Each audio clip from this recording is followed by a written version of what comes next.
gentlemen, boys and girls, Diet Time is here. That's right, we're talking the 1985 action classic Commando on Kill by Kill.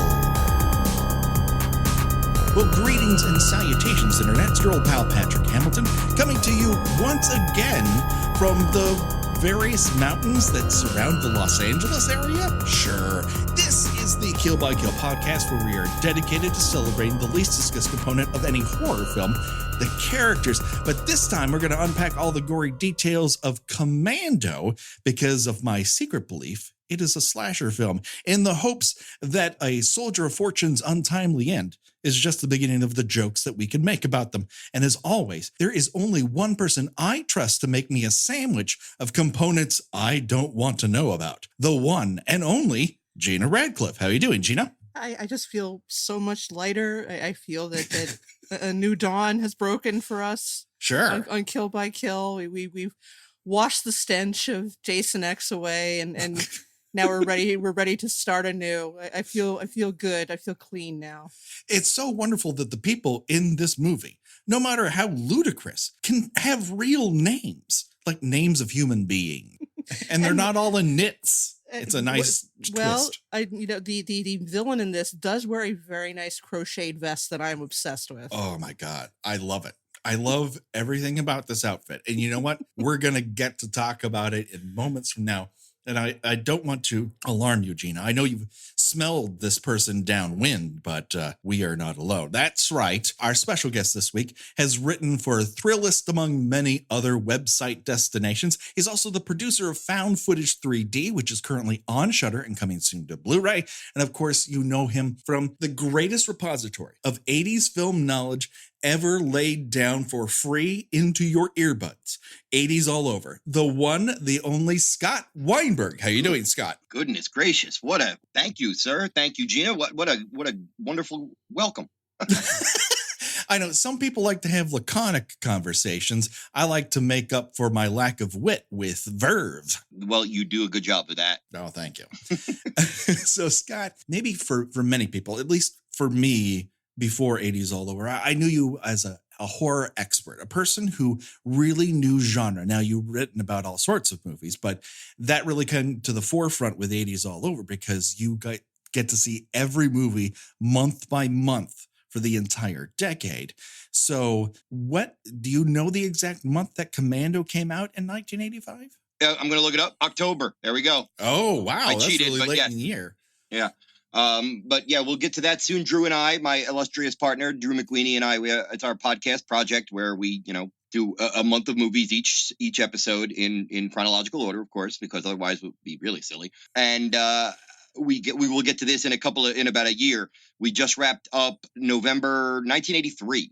So as far as Arnie is concerned, we're still basking in the glow of, say, Conan the Barbarian and about to struggle through Conan the Destroyer. Oh, yeah. That was a real letdown. Yeah. And what's fun about Commando, and we'll get into this, my perspective on being an old man is, after Conan the Destroyer, then he did the Terminator, of course, which is one of his most iconic and brilliant villain roles. And then he was contractually required to be in another Conan film. But for some reason, I'm going to have to do my double research on this. They had to change the name of the character to Calidor for Red Sonja, which is also 1985. So this Commando did not necessarily arrive in the midst of action heyday. Commando was the all right, enough of these fantasy cornball movies. We're turning you into a commando. And after Commando, then you saw Raw Deal, Predator, Red Heat. That's, Commando is kind of the one that set Arnold on the, the path of this kind of good guy. And like the Terminator, it sort of has this weird reversal of fortune in terms of it being, at least in my mind, a slasher film. You have a person who has been wronged and then goes about killing off the people who have wronged him, in a 10 to 15 minute clip in spectacular ways. And just at the very cusp of Freddy coming into vogue, he's not quite into the zippy dialogue quite yet, but he's still, I'm the brains of the operation, and chopping off his fingers with a smile sort of thing. So we have someone who's bringing a lot of personality to the kills, at least a lot of puns to the kills. Yes. Oh yeah, this movie has more puns and quips in it than possibly any other action movie of the 80s,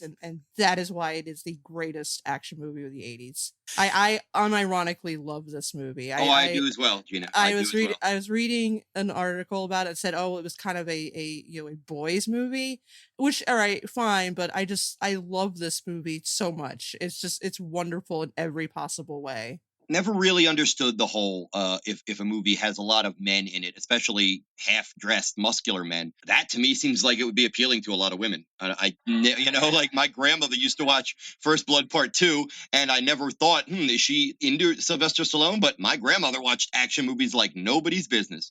Yeah, I mean, the first shot of him is a bicep. You don't even see his face at first. It's just a bicep. It's sweaty muscle and very tight close-up.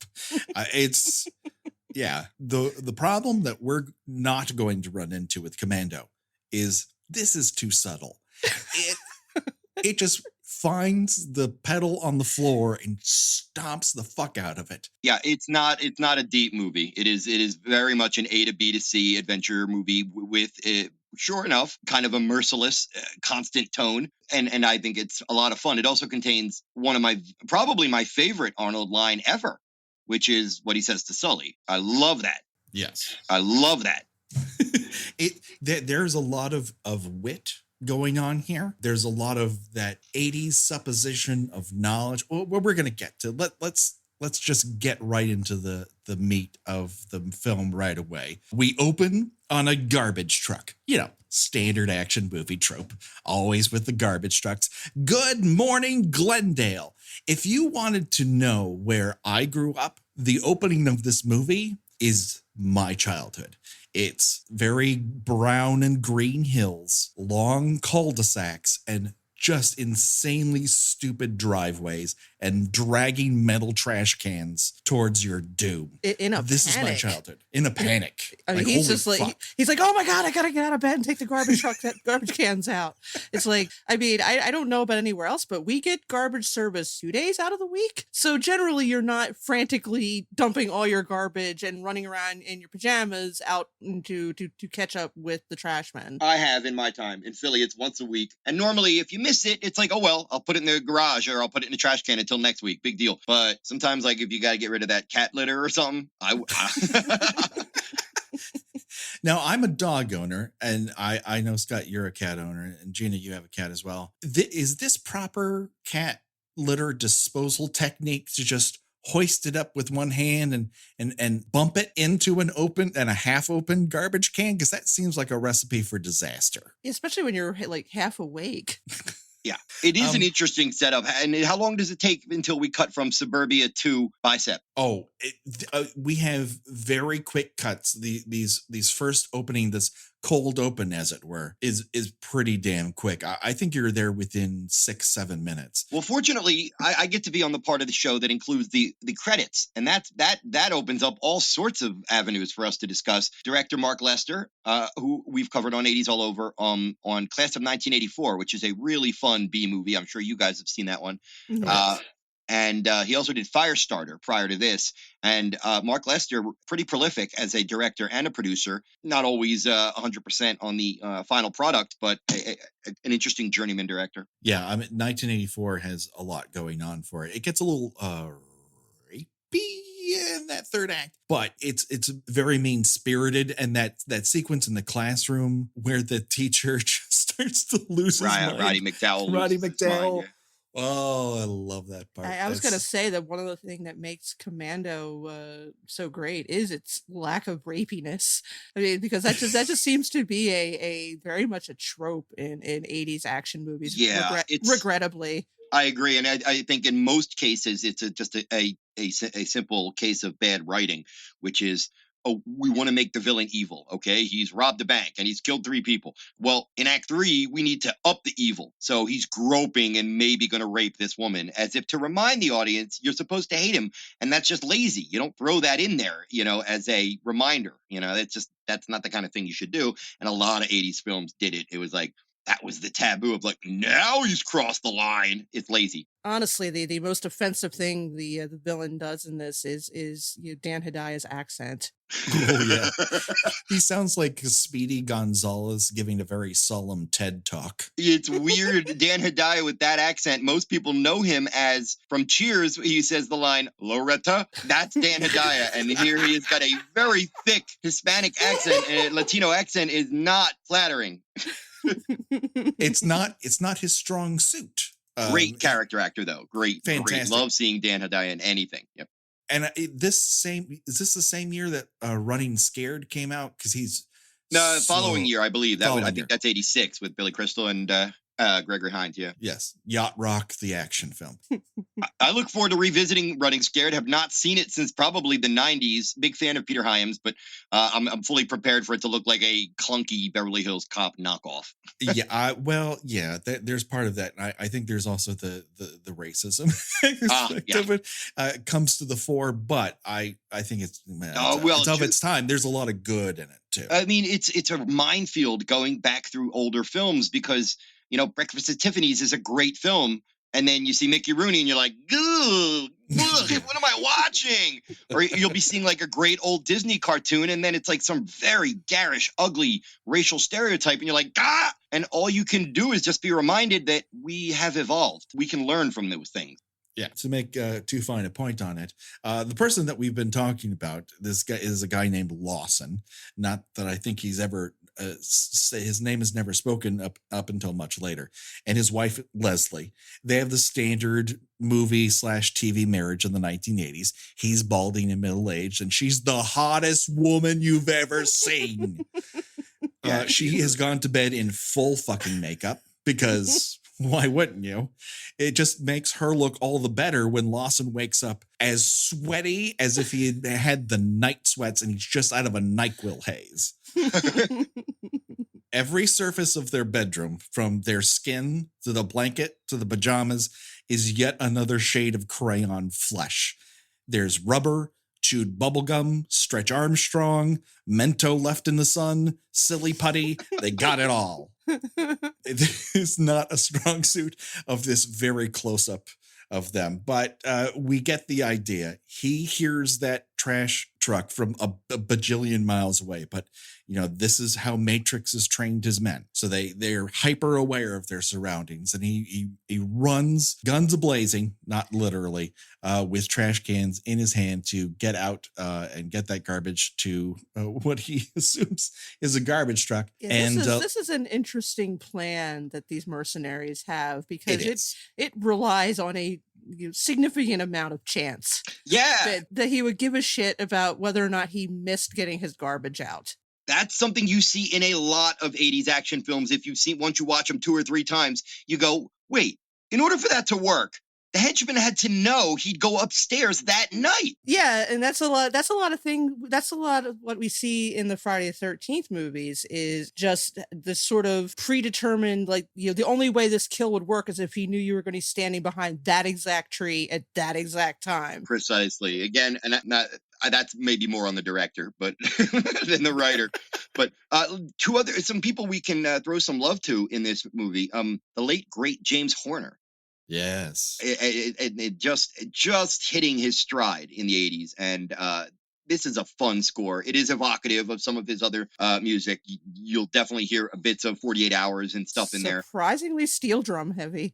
He did a lot of steel drums. I made a comment about one of his other scores recently, and a friend of mine on Twitter said, dude, 48 Hours. And this one, it's very similar to a lot of his stuff, but I love just the vibe. He got action. He got what, when you hear the opening score for this movie, you're like, I get it. This is an action movie. He's repeating a lot of 48 Hour vibes. He would go on to repeat the steel drum accents of it in Project X.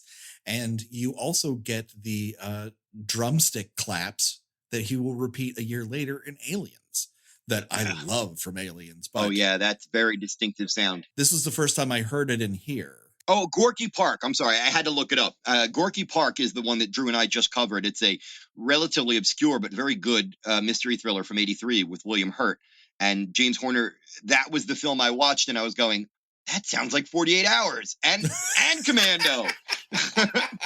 Oh, now I got to watch that. Yeah, Gorky Park, very good film. Yeah, they had to have done some sort of research on him, or in previous missions, he was always complaining about the garbage. Like, if I don't get the garbage cans out, like they're in a foxhole, like, cover the left flank. He's like, it's garbage day. I just feel like I'm not really here. Maybe there was a long flashback scene of the day that his entire platoon was wiped out. He was supposed to wake up to take out the trash, but he overslept. And then his entire platoon got massacred. And now just trash trucks like trigger him. That would be an explanation, and I would buy it. The trash truck makes a very special delivery, and that is Bill Duke. Bill Duke is fucking fantastic. In almost every film he is in, he contains an absolute gravitas that you cannot buy from anybody else. Yes. And the great thing about Bill Duke is that obviously he's intense looking, so he can be a villain without lifting an eyelash. But when he gets to play someone's friend or a good guy or a positive authority figure, you're like, oh my God, I like this even more. He is a movie star in that sense that your eye is immediately drawn to him and you want to know more about him. On the badass scale of Bill Duke performances, is this better than dry shaving in a jungle? No. Oh, no. That's the top. Oh, God. No, he's much more colorful in Predator. But yeah, just anytime you see that's why most movie geeks are such huge character actor fans. You're watching the credits, and then like seventh build, it's like Bill Duke, and you're like, there's something, like already I'm happy. I'm going to see Bill Duke in this movie. He does hold an Uzi sideways. That's the only time I've ever seen anyone hold an Uzi sideways that wasn't cascading down a stairway ramp or anything like that. So that was neat. The interesting thing about Bill Duke is that this movie kind of ignited his career. He was in American Gigolo, but that was 5 years prior. And after this, of course, he did Predator, and then Action Jackson, and he did Bird on a Wire. So Payback, he always worked with Mel Gibson plenty of times. So it's like safe to say that he had done work before, but I think Commando is kind of what just cemented him as, if you're doing any kind of action movie, good guy or bad guy, you want Bill Duke. It's a smart move. In fact, he gets to be the one who delivers this opening pun, where Lawson comes down and says, "Oh, I thought I was going to miss you," and he goes, "No, we're not going to miss you." And they shoot him a bazillion times. Yeah. Now, what would have happened if he hadn't come out? That's a good question. Would they have tried again next Tuesday morning? They would have put a note on his door saying, "Sorry, I missed you." Yeah, what kind of timeline are they really on? Like, I just want to see the alternate take where it's like, shit, his trash is out on time? Damn it. Where they have to start picking up other people's trash, like sooner or later. I just I got an idea. Why don't I sit in front of his house until he comes out? As we find out, I mean, these people have no problem just killing people in broad daylight. See, that's something interesting, Gina. Collateral damage is something that has waned in more recent decades. In the 80s, it was like it was almost like playing poker. You're watching an action movie, and it's like, oh, he killed a good guy. Oh, now he kidnapped the girl. Oh, he just killed 7 people in a mall, and that's all in. Now we're all in because this guy just killed 7 innocent people. We are now all in. Yes. So Lawson is then even when he's down, they're like, yeah, let's make sure. And they shoot him an extra million times. This is how you know your crew is filled with professionals. Cut to Bill Duke at a Cadillac dealership in Encino. Across the street are one of those LA burger joints where every sign that's on every surface advertises a different specialty. A small restaurant can't have that many specialties. It's like, save something for the menu. If you do taquitos and fried chicken, that's a problem. Maybe that's the whole restaurant, man. Maybe it's just called specials. Every single day, it's a brand new menu of a la carte specials. Also across the street is a Moby Discs. Oh, you were born in LA? Yes. So how fun is it for you to see stuff like, I was born and raised in Philly. So when I see movies from the 70s and 80s, I'm like, wow, Philly looks a lot different, but that's just a great snapshot. So Philly's got a lot of history. LA, not so much. It must be interesting, though, to see quote unquote old school LA. LA hates history. We try to erase it for some reason, probably because we forced a lot of people off of their land because they spoke a different language. That has something to do with it. It's like poltergeist around here. We build houses on top of graveyards. Or more specifically, the entire country. But LA especially has that history down. But there's something about just wanting to erase anything that was maybe 2 or 3 decades old. It's a very uniquely LA thing. And so yeah, it's always fun to see parts of town that I haven't seen since I was a child. And we learned that this salesman his name is Forrestal. He's wearing a mock turtleneck under a suit jacket. Which in the Valley, like, he's got fucking balls. Wait, I gotta ask, how old are you? What year were you born? I was born in 71. Oh my God, we're the same age. Holy shit. Yeah. No, I was gonna say, because like that wasn't that uncommon of a look back then. No, it wasn't. It was fairly common. Oh yeah, that was definitely a thing with the members only jackets and all. Yeah, that was because I was born in 72, so yeah, that was definitely a thing. You're so beautifully old. Oh, every podcast I guest on, I'm like twice as everybody's like 27, and they're like beautiful, wonderful young people. Yeah, we've had some guests on. It's like, oh well, I watched Friday 13th Part 8 when I was like 10, and I was like, I think I was an adult by that point. Well, that's the beautiful thing about the generation thing is like, I really believe that like movies help generations relate to one another, because like a 21-year-old girl has a movie that is as special to her as Princess Bride or The Dead Zone is to me. And while she might not have the same movie as me, she knows that feeling. She knows like, oh, he loves that movie from his childhood as much as I love Mean Girls or whatever it may be, you know? So, Yes. you know, that's the beauty of movies, part of it. The very nice thing is that when someone, you know, and they'll always, you know, admit like, is it weird that I haven't seen X? And like, no, you get to see that for the first time.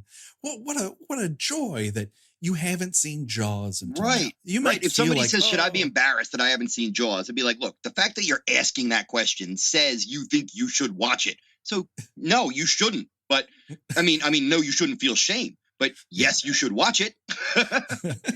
There are a ton of things in the 50s and 60s that are gaps for me that I should probably have watched at this point in my life. I know movie geeks who've seen twice as many films as me, and that like we all have our blind spots, man. I freely admit that I don't know much about the French New Wave.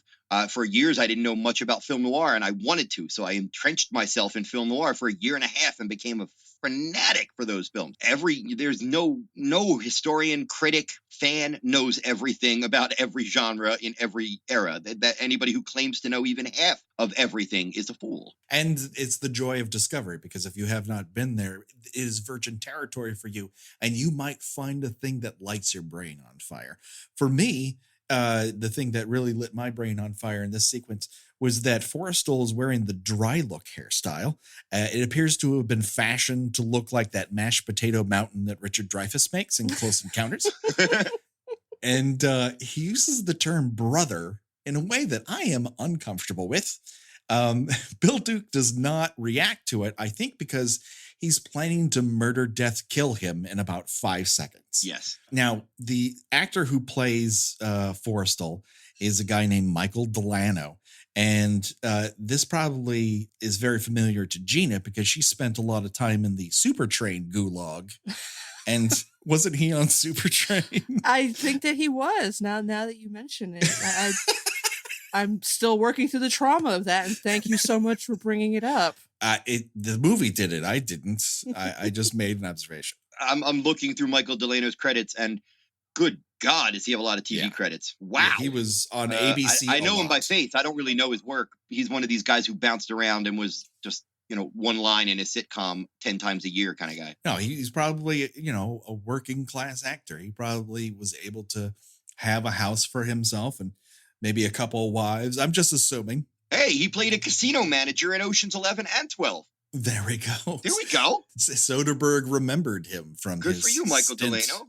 Correct. Yeah. So Delano does not last very long here because as soon as he is done purporting the great leaps forward in vinyl seating technology, Bill Duke backs that car up and then rockets forward. Here's the great thing about this sequence, and this shit just doesn't happen anymore. Bill Duke is driving that car inside the dealership before the cutaway. Michael Delano jumps on the hood of that car before the cutaway. People don't take the time to get those shots anymore. And it is visceral how he gets defenestrated through this window. It is fantastic. In broad daylight. Yeah. What I like about this is it's kind of like what Carpenter does early in Assault on Precinct 13 by shooting a child at an ice cream truck. He's basically telling you can't relax. All right. So by having this guy kill this guy in broad daylight out in the middle of nowhere, Mark Lester essentially is telling the audience this carnage can happen at any moment. So don't fall asleep. Forrestal lands in a real funky way. They even have a shot of him where his right leg is turned the opposite direction. So he doesn't just have ketchup on his face. Like that character is DEAD. Yeah, it's really interesting how that kind of stuff works. Is like you things you catch watching movies is, oh, that car blew up, and oh wait, we saw the two guys get out there before the car blew up, they got out. And then in other movies, it's not just enough to linger on the corpse to show that the character is now gone, but no, I want the leg to be twisted and the face to be in a grimace, and I want it to now we're telling the audience he died badly. These people are not fucking around. Cut to Long Beach, California. That's right, baby. Just 10 minutes away from me. We're down by the docks where all the action happens. Enter Bennett. He's just your average fisherman with 15 shades of olive green on. He spies the two assassins that we've seen in two other murders, and he just gives a sly smile to himself. It's important to point out that Bennett is played by an actor called, what's the actor's name? Vernon Wells. Vernon Wells, right? Who is best known for playing playing Wes, the guy who screams a lot in the Road Warrior movies. He screams a lot, wears some questionable bondage gear because all that's left in the apocalypse in Australia is potato sacks and bondage clothing. He essentially plays the exact same character in Weird Science. Correct. He just conjured up a biker gang to. I remember seeing that and going, wait, he looks exactly like. It's not just meant to be an homage. Is it meant to be literally the same character? I think it is the same character, even though he got crushed between the front end of the two front ends of a truck in the Road Warrior. But he must be in other things, but that's pretty much these are the only roles I know him from. I'm just looking at his page. He also did Inner Space with Joe Dante. He's got a ton of credits on things I haven't seen. Oh, that's right. He was in Inner Space. I do remember also playing the villain, I believe. I don't think he's ever not played a villain. Yeah, he's a very prolific Australian character actor, Vernon Wells. But this character, I think, is unique. And we'll get into it over the course of the film. But I feel like Bennett is this film's secret weapon. Because he's just so out of outer space in comparison to anyone else around him. It is so when Arnold Schwarzenegger wakes up on that table after being shot with a tranquilizer dart, and you look around as if he was a young elephant or a velociraptor, just like some sort of big game. And you look around, and if you just took Arnold Schwarzenegger out of it, you're like, is this an A-Team reboot? These people have nothing to do with one another. Which one is the face who sexes up the ladies, and which one drives the car? Yeah, they are just, you never would have put these people together. But the idea that he has sort of makes sense. Yeah, Bennett kind of, I sort of think of him as evil Freddie Mercury. Freddie Mercury with 50 extra pounds and retaining the same sex drive. I love this villain. He is a force of nature, ridiculously over the top. That film went through a lot of rewrites and production issues, as you know, you'll see as you get into Act 3, and wonder to your future guest, why would somebody who on the rise like Bill Paxton be cast in this movie and then not used at all? And there are reasons for that. It's because the movie got, recut at the last minute, and I'm impressed that it came out so easy, because man, it's got 3 story credits and a screenwriter credit by Steven D'Souza, who wrote Die Hard right before this, or co-wrote Die Hard. It just seemed to put the stamp down that these are the action movies we're going to be making for the next several years. I think it gets away from it because it's very lean and mean. There's not a lot of, we're picking at the bones of this for comedy purposes. If you were to just let it wash over you, I don't think you would notice all of these things, but that's kind of our raison d'etre here. Yeah. And just so everyone knows, spoiler alert for a movie that came out 33 years ago. That guy ain't dead. He wasn't on the boat. This is a Texas switch. So we cut to very tight shots of muscles and what appears to be someone with a chainsaw for a dick. Who is it? Why, it's our killer. I'm sorry. It's our hero, John Matrix. He's horrific in every way, except there's a little girl. You're like, wait a minute, is that his daughter? He looks like a troll living in the top of a mountain. Why does he have a child there? He literally makes his entrance carrying an entire tree over one shoulder. It's a great shot. This is the best entrance any character has ever made in any movie ever. Yeah, he just casually slung a tree over his shoulder. In HD, you get to see every dot of sweat on that massive mound of muscle on his bicep. You're like, what am I looking at? It's such a tight shot. John Matrix is one hell of a guy. We can tell. Sorry to interrupt. I just got a note. I asked Steven D'Souza, who I'm friendly with on Twitter, if he had any insights into Act 1 of Commando that we could mention on the podcast. And he said, you'll love this, the whacking in the driveway on recycling day was shot at my house. What? I love this. Oh my God, that is fan-fucking-tastic. Yeah, I'm sorry. But I got the dots, which means he's sending me something else. He is if you're not familiar, he is on Twitter at Steven E. D'Souza, and he's a very fun, cool presence on Twitter. Yes, he is. He's a lot of fun too. He always comes in with a nice curveball every once in a while. While we wait for him to respond, we see him chop wood for almost sexual gratification is how he's taking to it. This might be the most emotion he shows in the entire film, chopping wood. But wait a second. He senses something behind him. Is it that deer? Is it that shadow? Well, very subtly, not subtly at all, he uses the shiny end of the axe in the least stealthy manner possible to see that his attacker is Alyssa Milano. He picks her up and shakes her like a baby he wants to have shut up.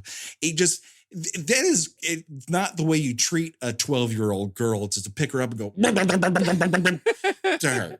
But she's just like, oh, daddy. Like she's just used to, being shaken about like a dog with his puppy in his mouth. I remember being very jealous of Alyssa Milano, thinking, God, that would be great if that was my dad.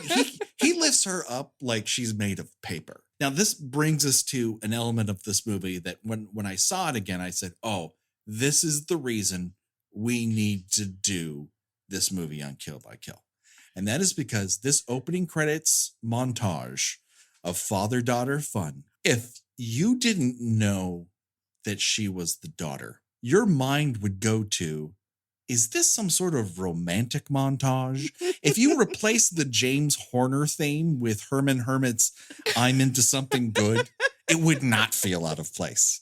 It is really odd. It feels like I suppose, meet cute. Yeah, that's kind of like today's impulse. I think it just obviously traces back to what's the simplest, most direct way to make a hulking ball of testosterone relatable, sweet, likable.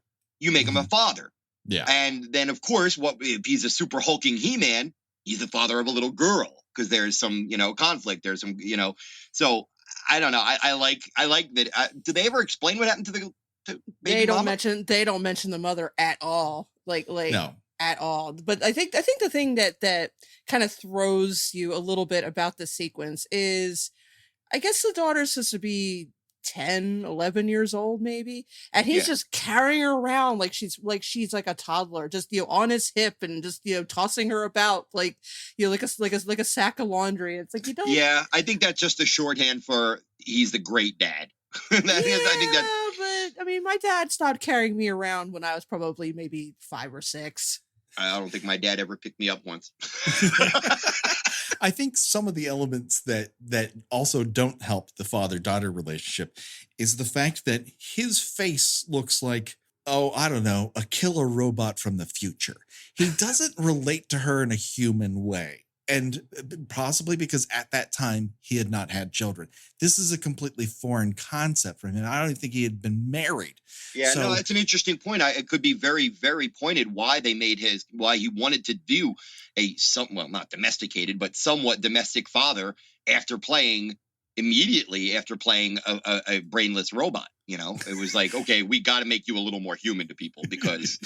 I mean, he tries. God bless him. He tries. I mean, he even tries to make a dad joke, which is my favorite line in the entire movie is him commenting on picking up a teen magazine and commenting on Boy George, making the ultimate, most unoriginal joke when it came to Boy George at the time. Oh my God, it is brilliant.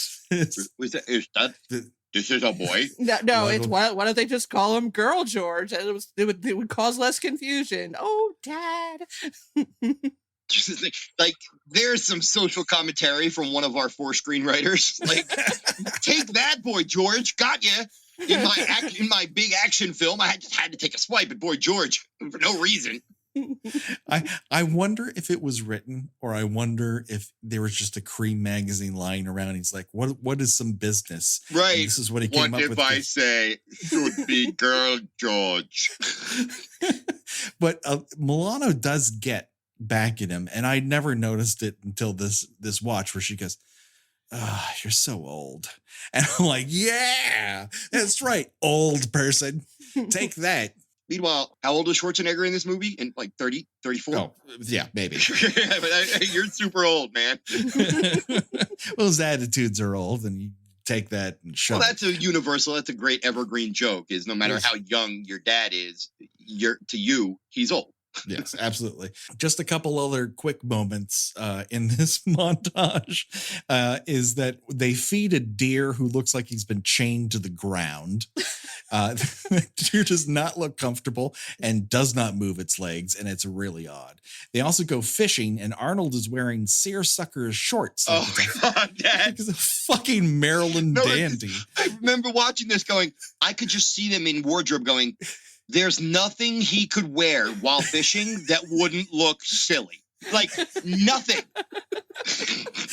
Like, what is the most, out of left field pair of shorts that we could put him in that might soften him up a bit? Like that moment in Tootsie where they go, I want to make her look a little bit more attractive. How far can you pull back? Because how about Cleveland? The seersucker shorts are this movie's How About Cleveland?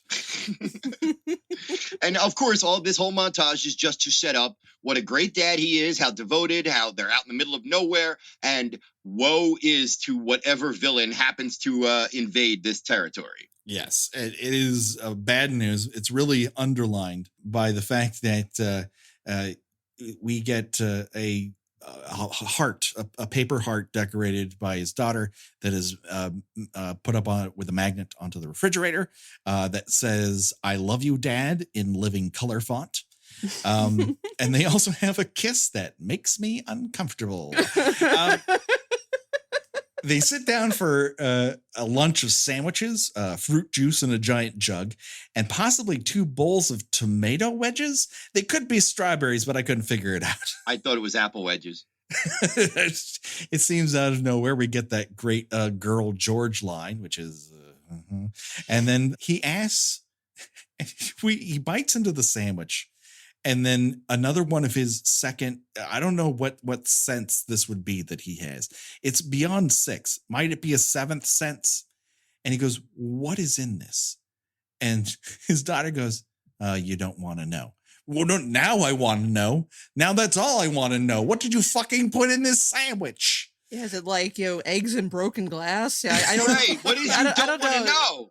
It's either peanut butter and jelly, or it's turkey breast, or cheese. Like, what do you mean? What is it? Is it rotten deer meat? What? Remember that deer? I killed it, but I didn't get it, cut off. I'd be like, I'd put the sandwich down and go, no. Now I do want to know. I want to know all the details about the sandwich. I was trying to make conversation, but what am I eating? Oh my God. But his journey through this mystery sandwich is cut off by a helicopter. This is extrasensory perception number 3. I guess he feels the helicopter on the wind. Sure. Out of this copter emerges Colonel Troutman. No, I'm sorry. Major General Franklin Kirby, who is in Richard Crenna cosplay, just reminding everybody about First Blood and how awesome First Blood is. But obviously they felt like people know that when a guy shows up in one of those army tent hats, they mean business. I always thought if Arnold was American or could do a convincing American accent, how interesting First Blood would be with him in that role. Oh, yeah. I think it would be interesting. Irregardless is not a word. Regardless, if he even said, I was a first generation, and my parents ran from the Nazis. Right. I was born in America, but my parents are Austrian, or who cares? But who cares? Whatever it was. Yeah. Gina, what do you think of First Blood? Do you like that one? I do. I mean, it's a little grim. I like the fun action movies, or I like the ones that are totally over the top in their grimness, like Cobra. Yeah, I could talk for hours. I hope we get the chance to do Cobra at some point, Patrick. Why not? If you were to ask me, Scott, what action movies of the 80s most look like horror movies, I would have put a red circle around Cobra before Commando, but they're both good choices. Hey, I think we need to get to Cobra at some point, because I need to talk about that photo shoot with robots. Yes. I just remember when Cobra came out, and obviously you guys do as well, because again, I'm used to dealing with people who are 15 years younger than me, whom I love, but like Stallone and Schwarzenegger films didn't really get very good reviews, but Cobra was eviscerated for being particularly brutal and nihilistic, whereas stuff like Commando and even Rambo 2 weren't eviscerated or criticized quite as much. So I just remember when I think of Cobra, I usually think of like, ooh, yeah, that's the one action movie where he kind of went maybe a little too far, at least for mainstream critics back then. I think if it had leaned actually more into being a Satanist slasher movie that happens to have a cop in it, I think a lot of its rep comes from that opening supermarket sequence where it is trying very hard to be a Dirty Harry film. And if it didn't try to do that so much, I think it would probably be a lot better for it. Yeah, it would be a lot more. It would be a bit more original. A brutal cop going up against a brutal cult. Like that's more interesting to me than another cop procedural. We have a bonus episode coming up on 80s All Over, in which the illustrious Nathan Rabin gave me the information that Cobra was an 11th hour cut, and it was like 25 or something minutes longer. To his knowledge, there is no extended cut available, but he had read that a good segment of Cobra's segments were just cut at the 11th hour on Cobra. So maybe, who knows? Maybe it was more interesting, or maybe it was worse. Who knows? I think part of the brevity is part of the quality. I like. Yeah. My favorite part of Cobra is the fact that it was a book by another author. That he then said the novelization, I would like it myself to be listed as the author. Co-author. Yeah, Nathan broke it. Every Stallone fan breaks out that anecdote. I'm glad you did, and Nathan did as well. But yeah, look that up. That Stallone wanted co-author credit on a novel that had already been published. Got another tidbit from Mr. D'Souza. Okay. Let me put on my reading glasses. This just in. Also shot in my very tropical backyard was the black and white memory flashback of Vietnam, but we couldn't use much of because Vernon Wells replaced an actor. I said, who was Bennett beforehand? And he said, Wings Hauser, I think. And he sent me a photo. He said, "You tell me he is center." And I think it is Wings Hauser. So there's an exclusive for your wonderful podcast. Holy shit! What did Wings Hauser do to get fired off of this movie? He seems like he'd be a difficult person to work with. Yeah. Yeah, anyone who's watched Vice Squad knows that he has an ability to be crazy at the drop of a dime, which is nuts because he was a soap opera actor before that. Yeah, and I don't want to obviously tell stories that are not true, but I get the impression that Wings Hauser was kind of, let's say, when he wasn't working, let's say, capricious and unreliable. Let's just put it that way and be nice. I could be wrong. I could be completely wrong. No offense to Cole Hauser's dad. People make mistakes. Do we get to Sully? We're trying to chew through it. All right, let's get back on track here. Okay, so Troutman, Kirby. Kirby's the actual character name. Kirby lets Matrix know that people are killing off his former squad members. And he says it could be anyone. Syrians, South Americans, Russians, a terrorist group. Now, well, hold the phone. South Americans, he's viewing this like it's a group. Like, did they all pitch in? Like when you get fries for the table? It's like, wait, where haven't you killed people? He's killed a lot of people. It's like, maybe you deserve this, man. Like, are you the hero? That's the thing. I don't know. Is this really like a weird version of Slaughter High where we're kind of rooting for him to kill assholes? I don't know. It's like if we had a prequel, maybe we'd be like, God damn, John Matrix deserves to get shot. But the daughter is innocent, so. Yeah, that's where everything, cuts apart. But he leaves 2 army men behind, then flies off. And of course, as soon as that helicopter is gone, we get another Seventh Sense flash across Matrix's face. So, like he moves a nostril. That's about all you get. Well, wait. But here's the thing. Here's the thing, though. Like the who was the captain again? What was the name? Kirby. Kirby. Yeah. So he tells him he's going to leave 2 of his soldiers behind, and Matrix asks, "Are they any good?" And he goes, "Not as good as you," which is definitely correct because they are killed almost immediately. Like he's not. The helicopter is barely out of visual range before they are both just shot to 10,000 pieces. We don't get their names. I don't even think we see one guy's face. He's shot at a distance. You don't know anything about them, or they are like people in Friday the 13th movies. They're at Crystal Lake. Guess what? You're in the way. This is a Godzilla movie and you're gone. Matrix smells those assassins though, and he tells Jenny to hide under her bed. And then Arnold makes a sprint for his rifle vault, which thank God is locked with a 2-digit code. 2 digits? 2. That's a secret code is 19. There's I don't know if either of you have seen Sorry to Bother You yet, but there is a great gag in which he gets to take an elevator up to where people who are power callers, which are like the next level of the company he works for, and a security code, and for about almost a full minute is just this person punching in this endless security code that is dozens of digits long, and I just thought of that because he has a 2-digit code. That's better than 1, 2, 3, 4, 5. But he grabs a couple of guns and he's off to the races, and he runs up to the second floor of this cabin, which has a door on it. Is this like the Winchester summer cabin? Yeah. Are there like wings that lead to nowhere? I don't understand the architecture here, but whatever. We need which is like, nice cabin. We need a door here. All right, I'll build a door. All right. Well, no reason for it, but door. Sure, you can just walk out on the roof as you do. And Matrix meets up with assassin number 1. He states, listen, we got your daughter. We've kidnapped her. So you need to listen in order to get her back. And Arnold just shoots that fucker right in the forehead and makes him run for a truck. You know right away they're willing to do anything Arnold is willing to Yeah, do that anything. to me is the fun shoe drop, because in 99% of the movies you see, that threat works. We have your kid, we have your wife, we have your husband. That threat works. It's it's a good narrative device, and you're like, okay, here's that point that he's gonna go, fine. What do you want me to do? Damn it! And nope. No,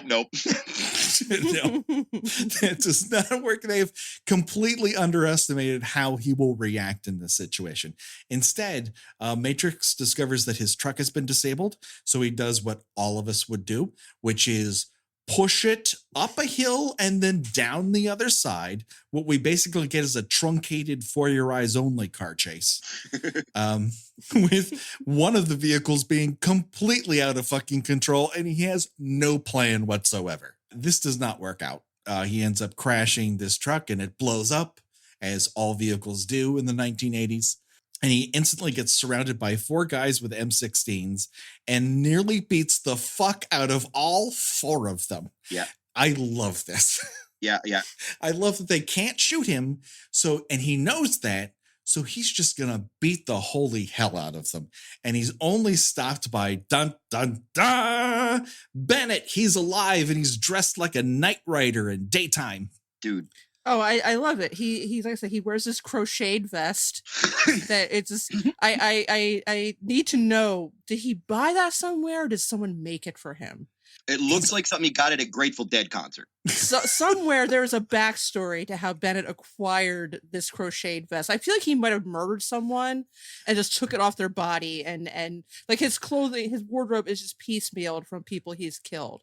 It's like nuts. When we see him again, we're back to the BDSM thing. He's got a dog collar on, like it's literally a choke chain. You could just see costume designers in the 80s being like, all right, you pogo stick, you dog collar, you face tattoo. I don't know. How do we make villains anymore? At one point, he is wearing a leather t-shirt. I don't know where you get a leather t-shirt, but he owns it, and he owns the fuck out of it. I have some ideas where you get some leather t-shirts.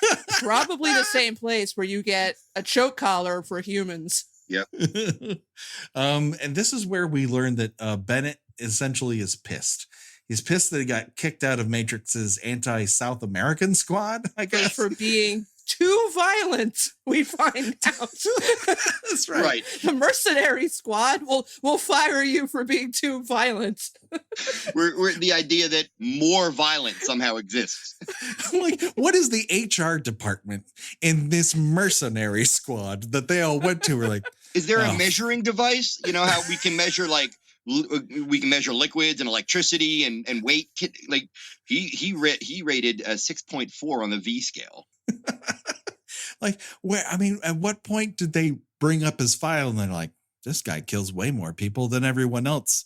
Well, does everyone else kill people? Oh yeah, they kill a lot of people, but he's just way higher up the scale. Right. Once you both killed like over 300 people. It's a blur. He's sort of like, it's sort of like in Hot Fuzz, where they have to move him because he's just arrested too many people, and this makes everybody else look bad. He's too effective at his job. Yeah, that's a problem. It's not that Bennett was too violent; he was just too good at his job. He's making everyone else look bad. He was messing up the grade curve. So Bennett plugs Arnold with a tranquilizer dart, and Arnold goes to sleep so nicely that you think he was resting on a Casper mattress. And that brings us to our presenting sponsor for this week. No, we haven't got an ad by Casper yet. Fingers crossed. That transition could have worked so well, Casper. Hit me up on the tweets. I heard that it comes in this box that you can't even imagine how they got it in there. Oh, you sleep the sleep of angels, or a recently tranquilized Arnold Schwarzenegger. I mean, who doesn't want to sleep like that? Casper? Or a man who has had his neck snapped on an airplane and nobody notices. Nobody likes sleeping more than horror fans, Casper. So you should sponsor Kill by Kill. That's right. When Arnold wakes up, he is surrounded by the ultimate gangbang of 1985 character actors.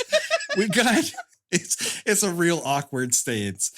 You got David Patrick Kelly from The Warriors. Oh yeah, that's we can't glance by that. Even people who haven't seen The Warriors know David Patrick Kelly. And how, Gina? How do we know David Patrick Kelly? Clink, clink, clink. Warriors. Exactly. He's the ultimate scumbag actor. He Yep. really is. There is a movie that was on cable constantly during the 80s and has seemed to have disappeared to the cruelties of time called Dreamscape. Oh, I loved it.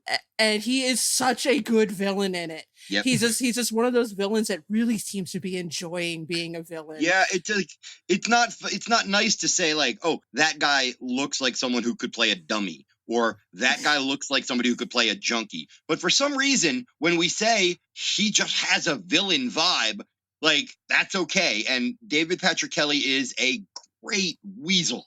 And I'm sure he's a beautiful man in real life, but boy, is he good at playing a weasel. He like, is, and he looks like he's about 5'6". You definitely could take him in a fight. And he's got that voice of like not the bully, but the bully's first sidekick, who would be like, "Get him, Bobby, get him." That's David Patrick Kelly, and that's a compliment. Yeah. He is a fantastic weasel / toady. I mean, all credit to him. His career should have. Well, yeah, been you bigger. still have to be a good actor. You can't just be kind of squirrely. I mean, he's also a great actor. He's one of those people who your eye is just instantly drawn to, and he has a great voice too. We also have Child Plays 2's Charles Meshach, who has a head of hair that I love. I love this haircut. I love this concept. The way he is dressed, it's like he's either your Jungle Cruise captain. Yeah, I don't know if the costume designers, did they know what movie they were costuming? Is it a contemporary action film? Is it a remake of The African Queen? I don't know. I don't know. He's like, he came on to set and goes, you know what I feel this character is? He's a big Hunter S. Thompson fan. They're like, great. He's dressed like that. He reminds me of Poochie. Oh my God. He's very evocative in this. Then of course, we have Bennett and the aforementioned Dan Hedaya, sporting a very labored south of the border accent that he really tries to make work. It turns out that he is playing General Arias. He is the former dictator of Valverde, a name of a made-up country that has the same ring of authenticity to it as a Madripoor. Somebody should do a podcast that's dedicated just to the fictional countries that are made up in movies. A bunch of people have used Valverde over the years. I wonder if it actually Steven D'Souza has used it more than one time. I feel like it came up in that Street Fighter movie. It's been a while since I've seen it. So what you're saying is that Commando and Double Dragon exist in the same universe? Yes, I believe they do. We're talking about the Commando verse. Commando, I buy it. Yeah. It makes more sense than Dark Universe. Sure, let's do it. Yeah, Valverde sounds like something you would order as a side dish at a churrasco restaurant. Yeah, like the tacos Valverde. Exactly. It's like a very nice sauce for a steak. And it turns out that General Arias has basically kidnapped Matrix. He wants him to go back to Valverde, kill the president they currently have that Matrix put into power, and bring Arias back to become the dictator once again. Very prescient for our times. And this is when we cut to the Bradley International Terminal of LAX. All right, and for those who are wondering, if you ever need to describe the plot of Commando to anyone, there it is. Daughter is kidnapped so that he is blackmailed into killing a political leader. There you go. Whole plot. We're about to hit that first act twist, baby. Because once they hit Bradley, Gina, once again, you read my mind. When they all get out of the car, David Patrick Kelly, he's a good foot smaller than everyone else in this movie. It's like you expect to see like a shot of like, you know, Arnold Schwarzenegger and the other henchmen, and then like you have Sully, and you only see like maybe like the top half of his face. It'd be great if you had a shot and you only saw his hair. Yeah, that would be lovely. As a short person, I relate to Sully. I'm not a henchman. I also love that like the smallest guy is like the loudest and biggest personality. That you know. He's also wearing a suit that seems to be made of material that would line a booth at a Spires. We learned that Bennett is a terrible business negotiator.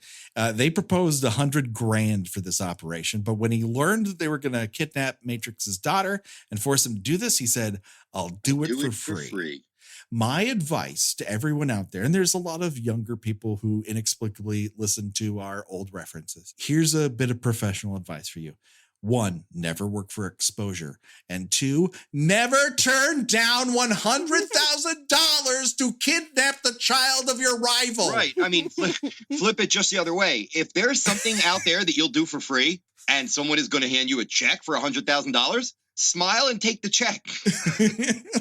Let the rich person spend their money on you. It's okay. It's under the table. You're not even going to have to pay taxes on it. Terrible anyways. negotiating.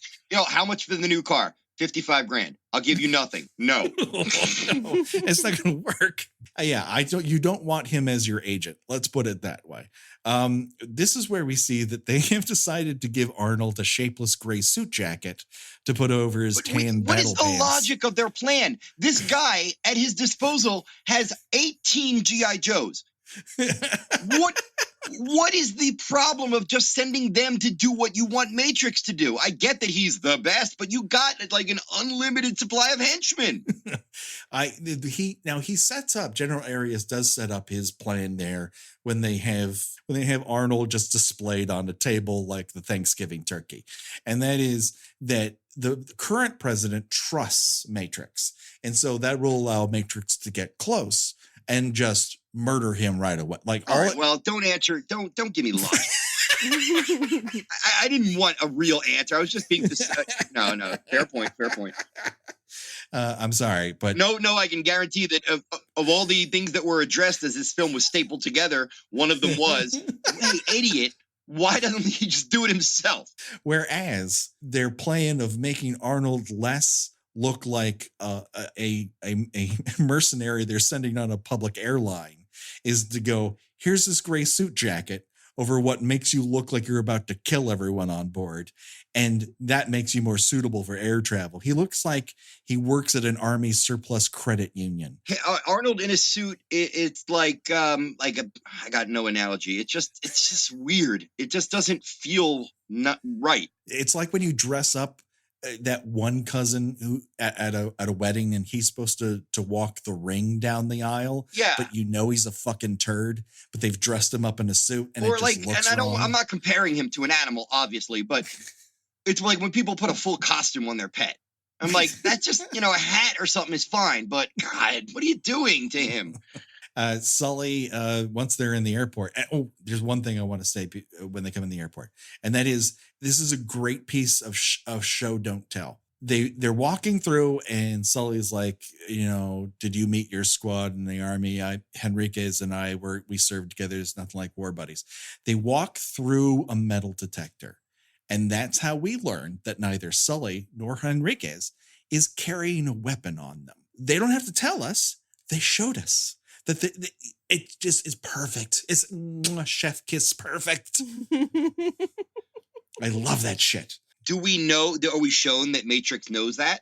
He looks around when it happens because he's the only one who puts something in a little plastic carry-all tube. So it's called out. Like, why else would you have that scene there? The only reason is to communicate that he can kill these guys by hand if he can figure out a way to do it that won't cause attention to it. Like, how does he get on this plane and still find a way off? So we got a ticking clock. And that leads us into what I think is one of the cleverer aspects of this movie that where it doesn't really get mentioned. He kills the guy on the plane. Sorry to jump ahead. No. And gets out. And that creates a ticking clock format that, he has to get there before the plane lands and Bennett finds out. So to me, that's one of the aspects of the movie that, you're adding now the suspense of the ticking clock. I think there's a shape to this that works really well. And, sometimes movies, they don't go as you plan and they just kind of fall together. I think Iron Man, the first Iron Man, is the same way. Like, that thing was a fucking mess while they were making it. But something about the charm, something about the shape, it all falls into place. Yeah, and I think in a lot of cases, it's like your work print or your director's cut could be problematic, but you have some of the best editors and producers and filmmakers in the world, and you can get a very good movie that is maybe not exactly what you intended, but you can still get a damn good movie out of footage that has some problems here and there. We also get the fantastic line in here of Sully makes we're going to have plenty of time with your teen daughter. And Matrix says, "You're funny, Sully. That's why I'm going to kill you last," which is a quality burn that is only made better by what happens in Act 2. It's good stuff. The flight attendant on this particular flight is one of them is Chelsea Fields. You might have seen her in Masters of the Universe. She's probably in this because she lost out on the Ray Dong Chong role as my guest, and this was her consolation prize. And they take their seats. Matrix, quick thinking, asks for a blanket and pillow. He's constantly making jokes this entire time at Henrique's expense, and Henrique's says, "If you say something one more time." I'm not sure what his threat is, but basically he could nail his lips shut. Nail your lips shut. Yeah, I love this scene because just he drives his elbow into his face and then snaps his neck, and nobody even flinches. Now, this is not the weirdest thing that people are concerned about on an airplane. Granted, they're flying first class, and I realize that there's a little bit more leg room in first class, and one might not notice. Let's look at it another way. Let's say the three of us are on a plane, and a guy in front of us is like trying to get something out of the overhead container, and then he like kind of stumbles and onto his friend like forcefully. But you're like, oh, sorry. We wouldn't think anything of it. We wouldn't know. We'd be like, now we're all sitting behind a corpse. A corpse that's going to spend the rest of this flight slowly peeing and pooping as there's no muscle control left in it. That's a good point. Yeah, it's would have been funny if like 2 or 3 times during the movie they just cut back to the like did the attendant never ask him if he wanted a soda? Like he's been asked not to be disturbed, so we forget all that. We forget all that because Matrix literally rips his way out of the airplane. Rips, yeah, with his bare hands. No, describe rips. You know? He uses his fingernails. Yeah. Does he have Freddy gloves on? Does he have a really big coke nail that I'm unaware of? How does that work? He just opens up a panel and, like tears through it like a paper bag. Yeah, as one does. That's how I get onto planes. I go underneath and I break through the bottom and sneak in and get a free ride wherever that flight's going. Along the way of his passenger 57 exit, he passes a dog who barks in the wrong direction the entire time. I really love that part. But yeah, he gets out on the wheel of this plane, and the front wheel. And so here's the deal. How do you get off of a moving plane when all that's in front of you is concrete? And he looks down and has a second to think, can I tuck and roll out of this? And the moment he does, that's when the airplane's nose starts to lift. And he's like, oh, fuck. Now, here's a bit of reality here. This plane would conceivably be going between 150 and 180 miles per hour. There are wetlands to the west of LAX that are mandated by the federal government. They are supposed to suck up sound and jet fuel. And so, yes, you could conceivably leap off the front of a plane and land in wetlands in LAX. But your body would skip off of that water like a rock on a fucking lake, but that's not what happens here. It's still badass. It is pretty good escape from a plane, and I'm keeping that knowledge in the back of my head if I'm ever flying out of LAX now, I know how to get on a plane. That's right. I have to. Look out towards the Pacific. You'll see them there. And it's a real smooth Texas switch. Looks like somebody jumped off the top of a cherry picker, and then Arnold pops out. You'd be like, cut. Can you give it like a second? Like you couldn't physically get up that quickly. Let's try it again. He just softly lands, and then he's raring to go. But I love what Lester is doing there, because in every scene he's like, you don't need that shot of him coming back up into frame, but each sequence is showing urgency. He's moving to the next like he's not stopping. He's a man on a mission. That's right. He has a harder time getting that gray jacket off than he does getting out of that airplane. But that just shows you what kind of a badass you're dealing with. Then he sets his watch for 11 hours as he sees the airplane take off, and it starts beeping as if it's a microwave oven. That is a very loud beep on that watch. Well, you need to know when your alarm is set. That's right. It's one step away from that clock in Escape from New York. It is very loud and very obvious. That's all right. The audience needs to know. We then get to see some mediocre running from Arnold. Running is not his strong suit. It's not everyone's. He hops on the back of a fire truck, and apparently they're not looking at the back or anything like that. Nobody's looking at anything in this movie. No. Nothing. Everybody is completely oblivious. This was LAX in 1984. Like, people weren't paying attention to shit. I got places to go, man. They don't have time for this shit. That's the social commentary, man. It's like the metaphor. It's like, man, LA can't be bothered with all this craziness going on around them. They're all just going about their own way in the hive mind. So that, unfortunately, is where we must stop. But I don't even get Radon Chong. No. Well, your next guest is in for a treat because she is a absolute one of the highlights of this movie. And in my opinion, one of the only people who gets how silly the movie is. I love her scream in this, and I'm going to hear a lot of it. But she is a lot of fun. And I think it's very enjoyable casting, because they could have gone in a very obvious direction. I don't feel like Radon Chong is, but she's also a very California girl. Like, she's not out of place in this environment. Yeah, very true. Very true. But the fun isn't over, folks. It's that time once again for America's game show that they're unaware of completely. It's called Choose Your Own Death Venture. And that is where we decide, of the deaths that we have covered in this section of the film, which one we might choose for ourselves and why. So up for bid are shot by an Uzi by garbage assassins. No. Run over / defenestrated by a Cadillac in Encino. Blown up on a fish trawler in Long Beach. No. Shot to death by an M16. Definitely no. Stabbed through the throat.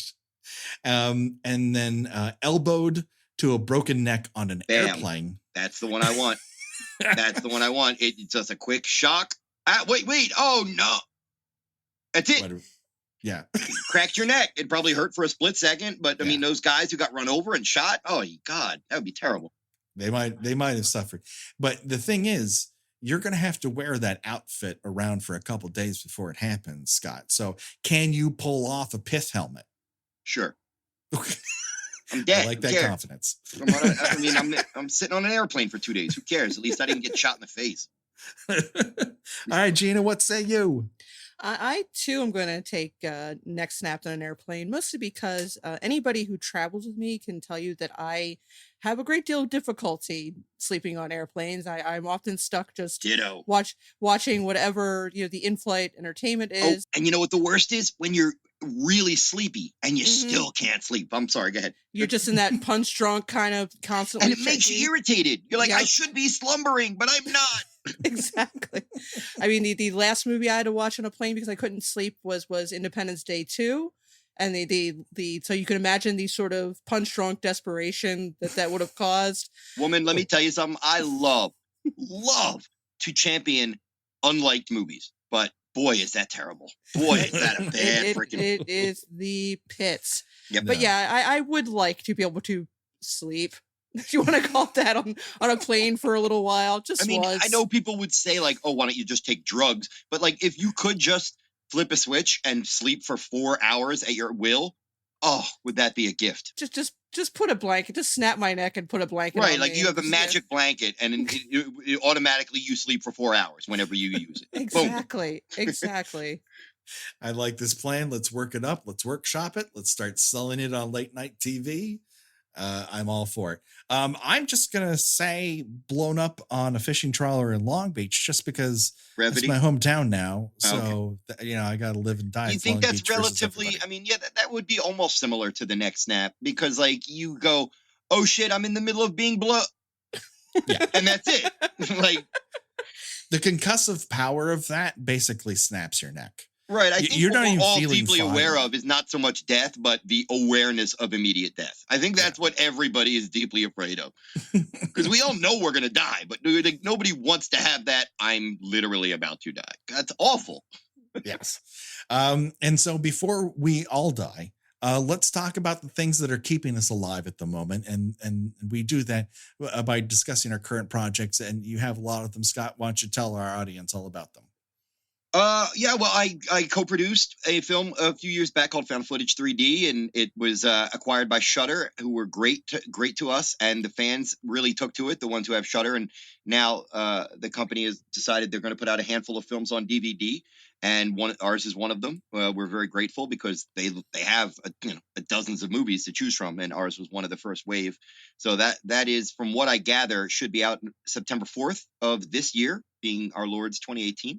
And I'm writing something with my found footage 3D director called Stop, and we made a short film version, and we're hoping to sell the or maybe get funded and make them film ourselves. And of course, my writing is all over the place. You can find me on Twitter at Scott E. Weinberg, and 80s all over. If you like movies, check it out. Just a couple of episodes. You'll know within 1 or 2 episodes if you like it. If you don't, great, no problem. And if you do, thanks. It's a fantastic show. I give it my complete seal of approval. It is absolutely addicting, and I love the bonus episodes. I think I was one of the first 30 people who signed up for your Patreon. Oh, thank you. Thank you both. I appreciate it. Well, the amount of research you guys have to do makes watching a Friday the 13th movie over and over again look like, well, it's complete bullshit. What we all have our little, we all have our obsessions. There are some people who are addicted to the Hallmark Channel movies, and there are some people who do an entire blog like you about the dispatches in movies. There's no niche too small. You will find 10, 20, 1,000 fans who are like, I'm into that niche. So Drew and I just wanted to come up with, I pitched him, we've been friends for a long time, and I pitched him on a podcast idea. He said, I don't love that, but let's keep coming up with different ideas. And we threw a couple of, ideas back and forth. And I was like, well, this one's a big one, but how about 80s, where we do, the reviews per month, blah, blah, blah. And I gave him the whole format. January 1980 is one episode, and then on and on.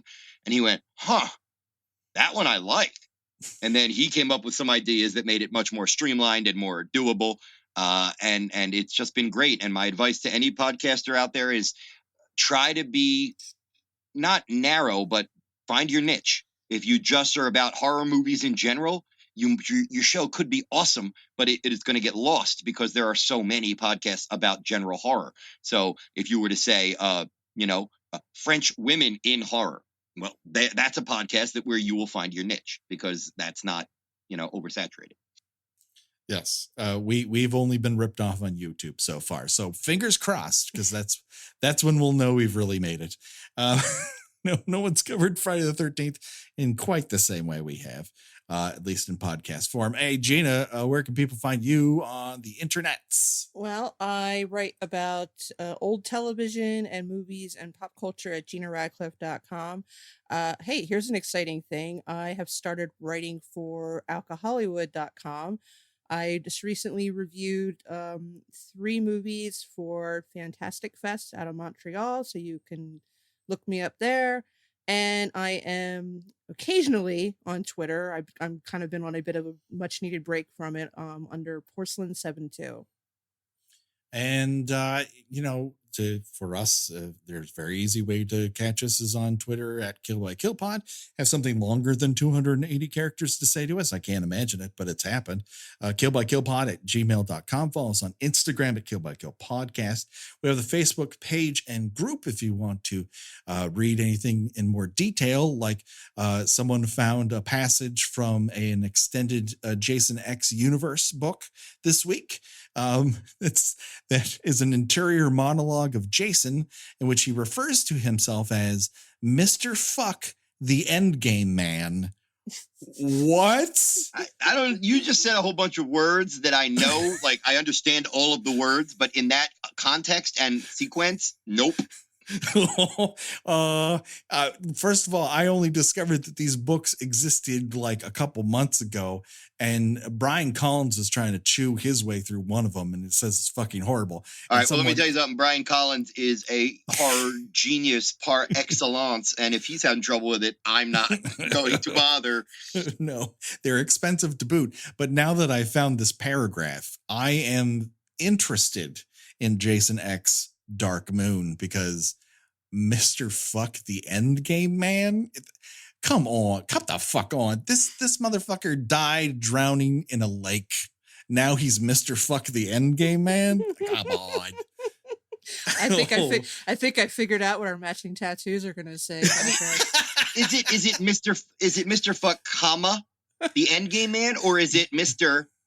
quote fuck the Endgame end quote man? No, it's Mr. Fuck period the Endgame Man. Period. Like he's referring to himself as two different. These are both the nicknames he's bestowed upon himself. What does Jason have to do with sex? No, I don't know. How would he know what an endgame is? What, did a fucking raccoon teach him that one? I don't think I've ever even thought of Jason in the context of a sexual being. Maybe I'm slightly healthy. I don't know. Oh, God. So yeah, that's the kind of fun you can have with us on Facebook if that's the way you want to go about it. And so, hey, don't worry. The body count will continue, folks. We'll be back with more Commando next time. So for myself and for Gina and for Scott, bye-bye, everybody. Bye.